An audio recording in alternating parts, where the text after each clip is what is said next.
the Marvel Masterworks, fantastic hardcover, full-color volumes. Part of the reason that those books exist, both the Masterworks and the Essentials, is because my almost complete Marvel collection has been used throughout the years. I, in fact, have become Marvel's library of this sort.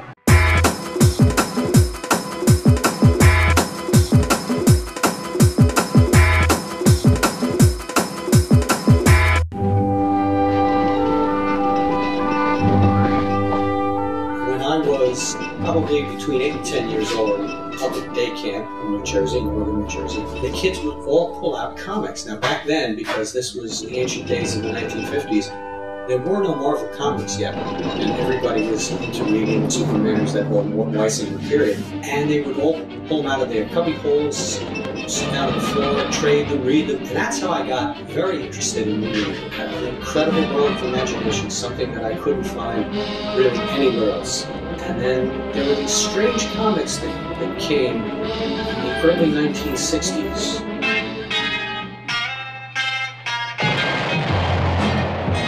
They looked very different from the DC comics. I looked at the first issue of Fantastic Four, and I remember thinking this was really bizarre, but there was something a little bit subversive about it. So I began then to suddenly find myself interested in what was coming out of this very small, strange company called Marvel.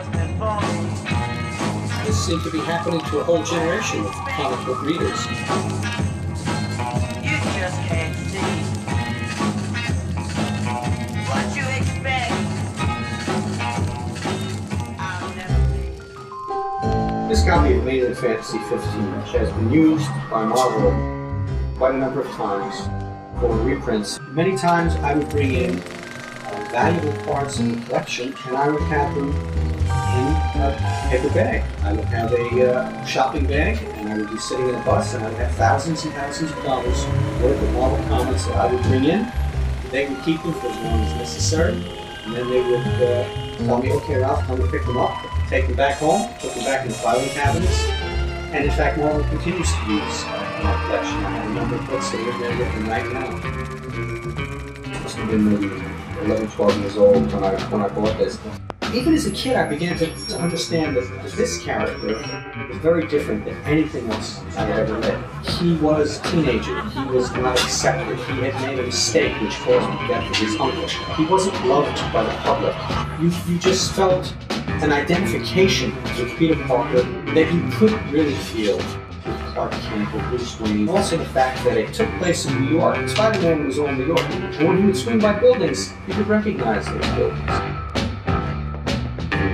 Even as a teenager, someone who was just 13 or 14 years old, I began to sense that something big was going on in this company. Then as I got into college, this was during the 1970s, and Marvel itself was changing. They were doing horror comics, Man-Thing, Dracula, Werewolf by Night, Ghost Rider, Son of Satan.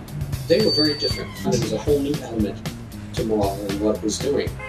But at that point, I became a major letter hack. I began to write letters. I wanted to contribute to Marvel. And then I was not a convention goer, but there was a convention. It was 1975. Because I was walking out of the convention, I heard somebody mentioning the Black Panther. I was a huge Black Panther fan. Don McGregor was writing the Black Panther in Jungle Action.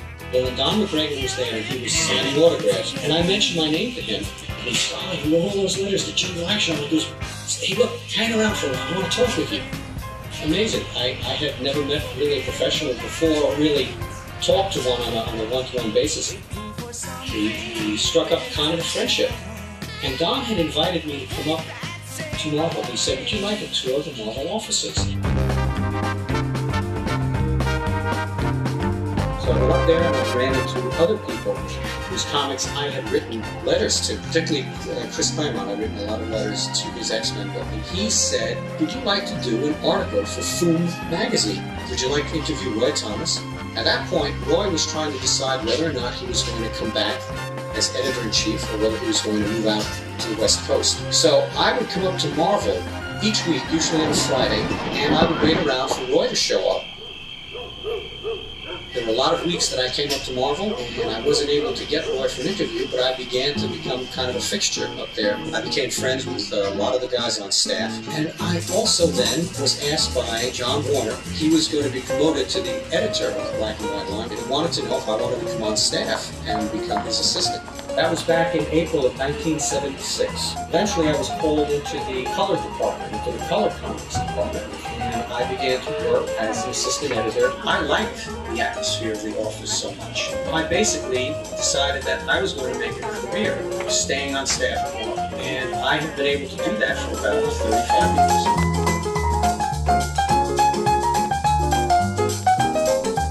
I really have to thank my mother because, unlike many of the other mothers and parents, she did not throw my comic books away.